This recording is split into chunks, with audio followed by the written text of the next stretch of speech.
NASA's investment in studying UFOs on the Moon was money well spent. Two ex-NASA mission specialists exposed in the 1970s that NASA astronauts had informed mission control that they had seen alien spaceships on the lunar surface. In 1976, an ex-NASA employee, Otto Binder, accused NASA of censoring transmissions from the Apollo astronauts by switching to secret radio frequencies and using code names for UFOs. Otto Binder claimed that he had heard an Apollo astronaut tell Mission Control that there were huge alien spaceships parked on the lunar surface, right in the middle of the Sea of Tranquility, which had been chosen as the landing site for Apollo 11.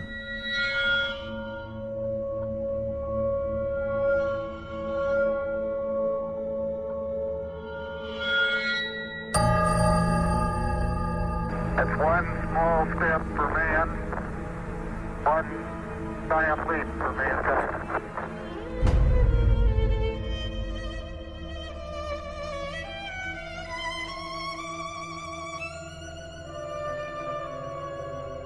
Few people took Otto Binder's account seriously, until another ex-NASA employee, a Moroccan named Maurice Chatelain, published a book in 1978 in which he claimed that two UFOs hovered above the Sea of Tranquility just before the historic moonwalk of Neil Armstrong.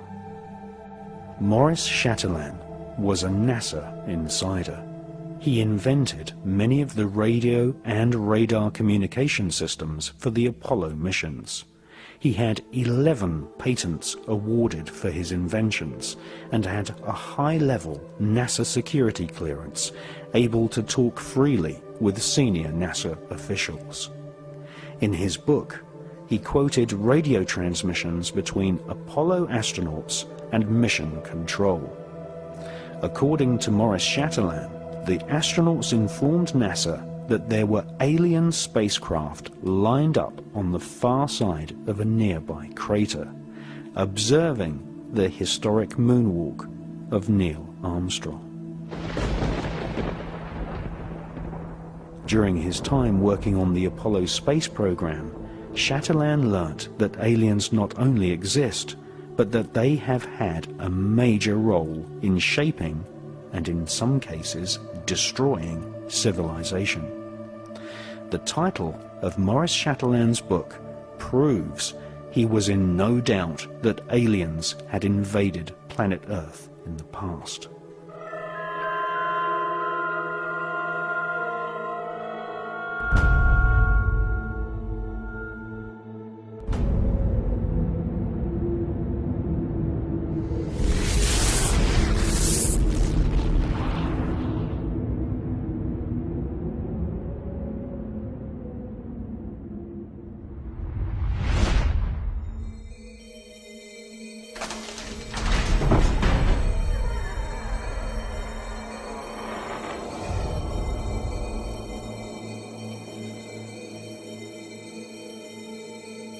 If you study the legends of the North American shamans, the mythologies of ancient Europe, the creation histories of the Australian Aborigines, or the ancient Vedic texts of India, and especially the Sumerian clay tablets from ancient Iraq, we find that all great civilizations on the face of planet Earth tell one similar story.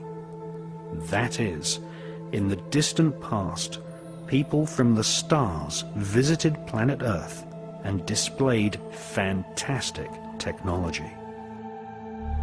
Sometimes they genetically engineered humans. Sometimes they directly interbred with humans. These so-called sky gods always visited in spectacular flying vehicles.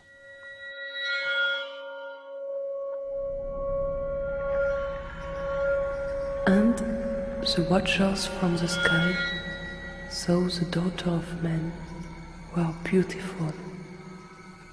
and they bred with them. And the children were giants, who become rulers, not of human flesh. They were called the Nephilim.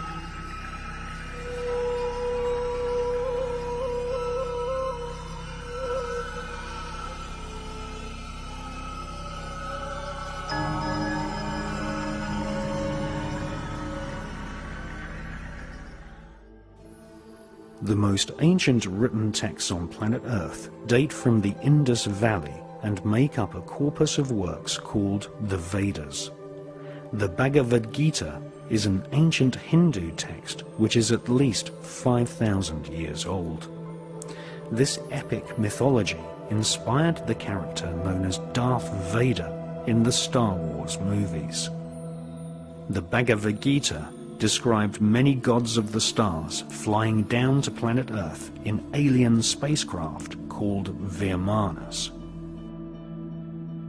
The ancient Vedas tell us that there are multiple inhabited planetary systems in the universe called Devas, which are ruled by a universal government of beings with superhuman powers and technology, including the power of telepathy and nuclear weapons powerful enough to destroy an entire planet.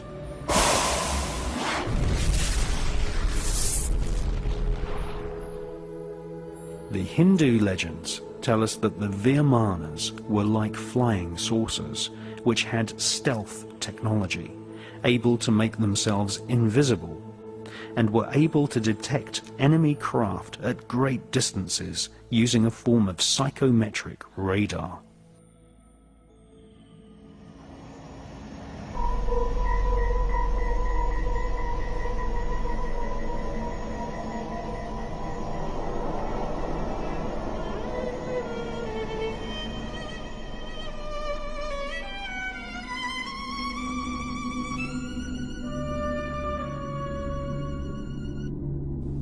The most ancient text of Central America is the Popol Vuh, written by the Mayans who charted the heavens and had astronomical calendars which predicted solar and lunar eclipses.